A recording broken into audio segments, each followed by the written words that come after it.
Bisa disampaikan. Oke, tadi saya baru selesai besuk sekitar 1 jaman ya, besuk Pak FA di Rutan, dan kami melanjutkan diskusi yang lebih intens begitu. Kami sudah dapat surat panggilan dari PN Jaksel untuk pra-peradilan, jadwalnya tanggal 18 dan 19. Kami berharap pihak kejaksaan atau pihak termohon di pra-peradilan itu bisa hadir agar sama-sama kita uji nanti apakah benar-benar terbukti atau tidak indikasi pelanggaran-pelanggaran dalam penanganan perkara ini. Kenapa? Karena kami mengidentifikasi setidaknya ada 9 pelanggaran atau kejanggalan dalam penanganan perkara terkait dengan Pak FA ini di Kejaksaan Agung. Nah, itu tentu perlu kita uji nanti pada pra-peradilan tersebut. Sehingga tentu saja secara simpel kami ingin sampaikan bahwa jangan sampai pra-peradilan ini kemudian dihindari juga, gitu kan. Entah dengan berbagai cara, kami berharap para termohon bisa hadir dan kita sama-sama menguji dan membuktikan. Kalau memang terbukti, maka tentu ada konsekuensi hukumnya. Kalau memang tidak terbukti, ya kami serahkan itu kepada hakim yang memutus nantinya. Intinya kami berharap pra-peradilan ini tidak kemudian dihindari, jadi betul-betul dihadiri oleh para termohon seperti itu. Itu yang pertama. Yang kedua, kami menemukan ada fakta baru. Fakta baru ini terkait dengan kewajiban untuk penyidikan predikat crime-nya dulu. Jadi sebelumnya saya sudah jelaskan di penjelasan pasal 74 itu ada kewajiban menyidik tindak pidana asalnya dulu. Kalau ketemu bukti ada pencucian uang, barulah disidik pencucian uangnya. Jadi nggak bisa ujuk-ujuk digabung dari awal, karena ini dua hal yang berbeda. Kalau nanti setelah penyidikan tindak pidana asal ketemu bukti, dilakukan penyidikan tindak pidana pencucian uang, dan kemudian digabungkan perkaranya, itu memang masih memungkinkan. Nah, kami menemukan ada satu fakta baru, sumbernya dari kajian yang dilakukan oleh PPATK terkait dengan pasal 74 dan pasal 75 Undang-Undang Pencucian Uang. Di sana ternyata disebut ada surat edaran Jaksa Agung Muda Tindak Pidana Khusus nomor B2107 tahun 2011.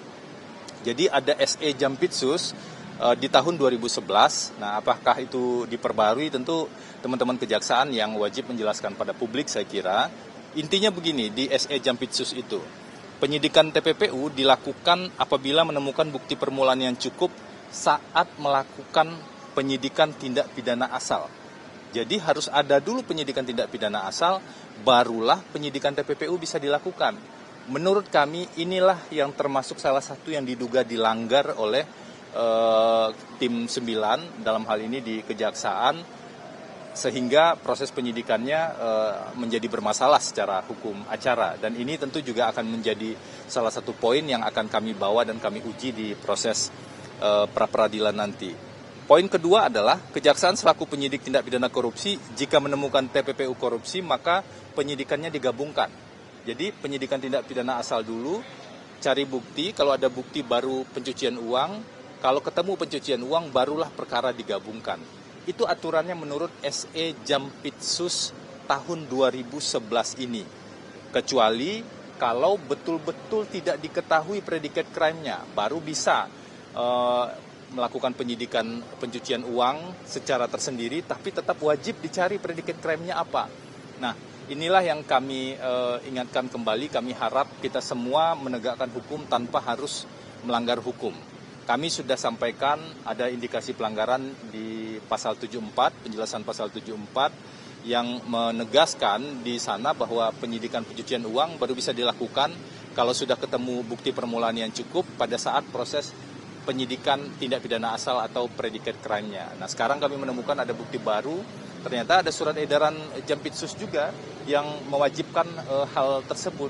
Sehingga seharusnya kejaksaan dalam melakukan proses penanganan perkara Pak FA ini betul-betul bisa menelusuri, mematuhi aturan hukum yang berlaku. Mungkin itu dulu yang disampaikan. Mas, pertama yang saya mau tanyakan, apa substansi dari 9 poin yang Anda katakan sebagai pelanggaran? Terus kedua, Anda katakan tadi menyerukan agar tidak menghindari para pihak terkait pra peradilan. Apa Anda melihat adanya indikasi bahwa mereka ingin menghindar dari pra peradilan ini? Dan ketiga, yang Anda katakan soal surat edaran itu, apakah memang sudah tidak tepat apa yang dilakukan kejaksaan atau tim 9 ini yang menggabungkan indikasi adanya gratifikasi sebagai predikat crime yang kemudian digabungkan dengan TPPO? Itu penjelasannya gimana menurut Anda? Jadi ada 9 kejanggalan atau indikasi pelanggaran yang sebenarnya sudah saya sampaikan sebelumnya. Pada pokoknya begini, ada penggabungan perkara korupsi dan pencucian uang. Jadi ada 2 sangkaan tindak pidana itu dituangkan dalam satu sprindik. Jadi sprindiknya adalah korupsi dan pencucian uang. Apakah itu korupsi batubara, korupsi terkait anak perusahaan Krakatau Steel, ataupun terkait dengan penanganan perkara Asabri. Langsung digabung pada satu sprindik. Artinya apa? Pasti penyidikan tindak pidana asalnya yang disebutkan di sana itu belum dilakukan. Orang digabung di satu sprindik, tanggalnya sama, mengeluarkannya sama. Seharusnya adalah terbitkan dulu sprindik tindak pidana asal, cari dulu bukti, baru kemudian kalau ada pencucian uang, diproses pencucian uangnya, diterbitkan sprindik pencucian uang, barulah kemudian pasal 75 berlaku. Digabungkan kedua perkara itu agar lebih efektif dalam penanganan perkara. Itu indikasi pelanggaran paling pokok di penanganan perkara FA di Kejaksaan Agung ini. Kami juga menemukan ada masalah yang cukup serius dalam redaksional di surat perintah penyidikan. Contoh paling sederhana, ada surat perintah penyidikan di bagian menimbangnya disebut terkait dengan penyidikan PLTU atau kasus batubara. Tetapi di bagian perintahnya itu bukan penyidikan PLTU, tapi penyidikan anak perusahaan Krakatau Steel. Nah ini tentu nggak nyambung, ada 2 sprindik yang seperti itu. Termasuk juga terkait dengan pelanggaran aturan pasal 100 ayat 5 syarat sah penahanan yang kemudian kami sudah jelaskan sebelumnya. Poin utama adalah kami menemukan indikasi penanganan perkara ini dilakukan secara tergesa-gesa, terburu-buru. Jadi harusnya kan penanganan perkara apalagi tindak pidana korupsi dan pencucian uang dilakukan dengan sangat hati-hati. Dalam perkara ini semakin banyak indikasi pelanggaran yang kami temukan, semakin kuat hipotesa atau kesimpulan kami bahwa penanganan perkara ini terburu-buru, bahkan terkesan dipaksakan. Harusnya kalau ingin mengatakan, membuktikan bahwa perkara ini tidak dipaksakan, maka step by step itu betul-betul harus dijalankan. Hukum acara betul-betul harus dipatuhi. Itu yang pertama, penjelasan yang tadi. Yang kedua, ini kan proses persidangan pra peradilan baru dimulai tanggal 18 dan 19 ya jadwalnya. Nah, kalau termohon tidak hadir, maka ada kemungkinan itu diundur lagi. Yang mengkhawatirkan tentu saja kalau ada upaya-upaya untuk menghindari pra peradilan dengan berbagai cara. Nah, itu yang kami harap tidak terjadi. Kenapa? Karena kita sama-sama bersepakat bahwa persoalan-persoalan yang terjadi mari kita selesaikan di ranah pengadilan secara hukum. Jadi jangan kemudian hak tersangka untuk mengajukan pra peradilan dikatakan dihormati, tapi kemudian pra peradilannya tidak dihadiri. Harapan kami, kita semua hadir di sana dan kemudian menguji proses ini apakah benar atau tidak benar. Artinya secara formil FA ini melalui Anda sudah menyiapkan sebuah bukti terkait yang akan dimohonkan. Yang pasti Pak Eva ini kan sudah kooperatif ya, dia sudah hadir 2 kali sebelum proses penahanan dan kemudian kemarin juga hadir pada proses pemanggilan berikutnya menggunakan haknya untuk pra peradilan. Kita paham pra peradilan itu hak ya, bukan cara untuk lari dari proses hukum, tidak sama sekali. Itu adalah hak yang dijamin oleh Kitab Undang-Undang Hukum Acara Pidana dan semua bukti-bukti secara terus-menerus kami perkuat saat ini. Dan kami yakin betul bukti-bukti yang kami miliki terkait dengan indikasi pelanggaran pada proses penanganan perkara ini itu kuat secara hukum. Makanya dan kami juga melihat ada ketergesa-gesaan dalam penanganan perkara ini. Wajar kalau kami menilai begitu karena memang ada banyak sekali bolong-bolong dalam penanganan perkara ini. jangan sampai perkara ini kemudian terkesan karena banyak bolongnya, tergesa-gesa, kemudian terkesan sebagai penanganan perkara yang dipaksakan seperti itu. Nah, satu lagi, ini terakhir pemeriksaan FA sendiri ini yang dari jam 1 siang kemarin sampai jam 7 atau jam 8 itu, yang substansi terkait apa yang Anda dampingi kemarin? Ada sekitar 20 pertanyaan yang substansi ya. Kalau pertanyaan-pertanyaan yang lain kan sifatnya administratif begitu ya. Secara substansi yang ditanya lebih melanjutkan pertanyaan di pemeriksaan yang pertama begitu. Terkait misalnya tentang kepemilikan emas atau falas yang ditemukan pada proses penggeledahan.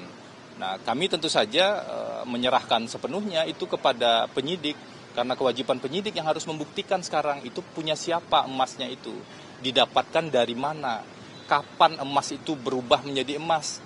Karena kalau bicara pencucian uang kan kita bicara mengubah bentuk, mentransfer, atau menukar misalnya. Itu kan harus dibuktikan, nggak bisa dibebankan pada tersangka.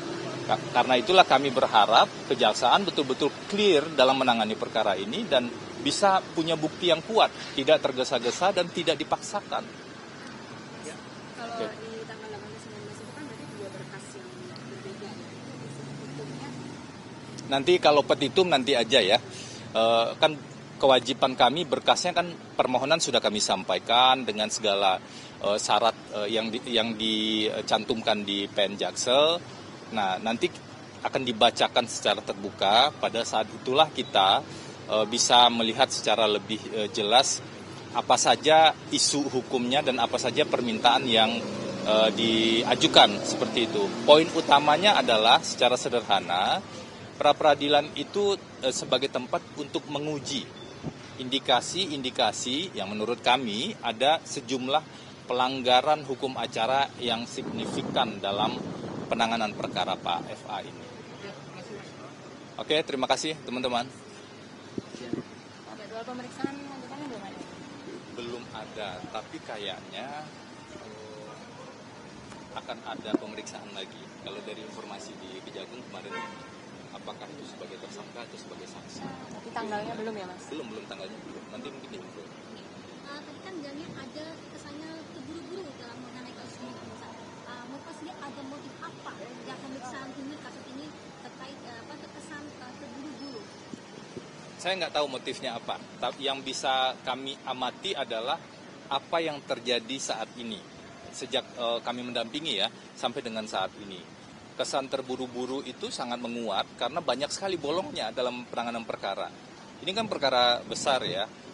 Bahkan perkara pidana kecil pun atau perkara pidana biasa tetap harus sangat hati-hati. Karena terkait dengan hak banyak orang kan sebenarnya. Makanya kami sekali lagi mengimbau, mengharapkan agar penanganan perkara ini betul-betul prudent, hati-hati, tidak terburu-buru, dan tidak dipaksakan. Jangan sampai kesan itu muncul karena ada banyak persoalan yang kita temukan. Gitu. Oke, cukup. Thank you ya. Thank you Mas.